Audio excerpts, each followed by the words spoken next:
So from managing the debt to GDP ratio to finding money for social grants, Finance Minister Enoch Godongwana certainly has a tough task when he delivers his budget this afternoon.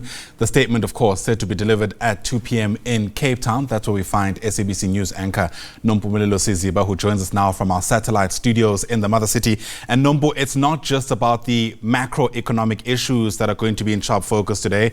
It's also about how the Finance Minister will try and ensure that essentially people's lives are better on the ground, so to speak.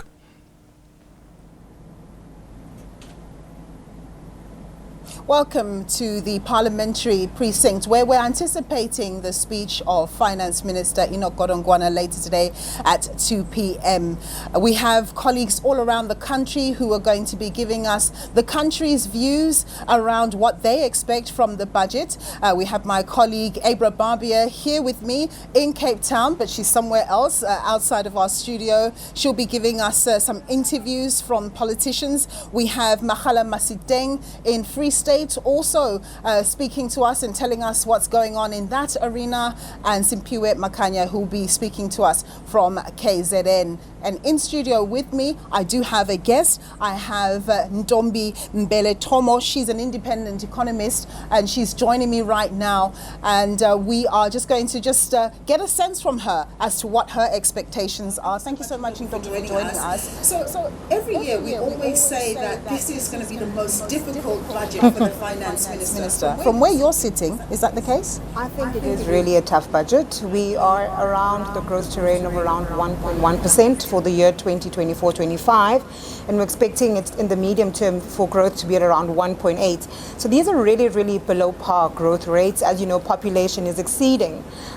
this growth rate, and so ultimately, the Gini coefficient is not really doing well, and per capita income as well is really giving us an indication that growth is not really in an environment of growth. And so because of that, we are expecting to see the increasing of the debt balloon. We're currently sitting at around 75% of debt to GDP, which is really high and is a concern.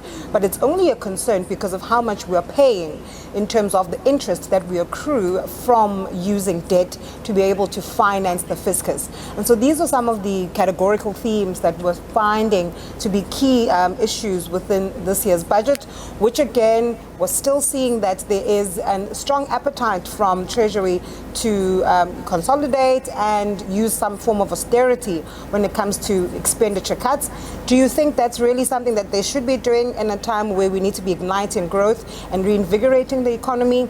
A lot of us are, looking for different avenues in terms of what could be the strategies to ignite growth. Yeah, well, pause your thoughts there. Of course, Ntombi's talking about the budget deficit. That's a big issue, that big metric that the markets will be looking at. If that is seen to widen, that will be a negative thing. What is the budget deficit? It basically speaks to the difference between what government is spending and what it earns in terms of tax revenue. If it spends too much, it then has to plug that gap by going to the debt market, and our debt is already bulging, as Ntombi was saying, at 75% debt to GDP.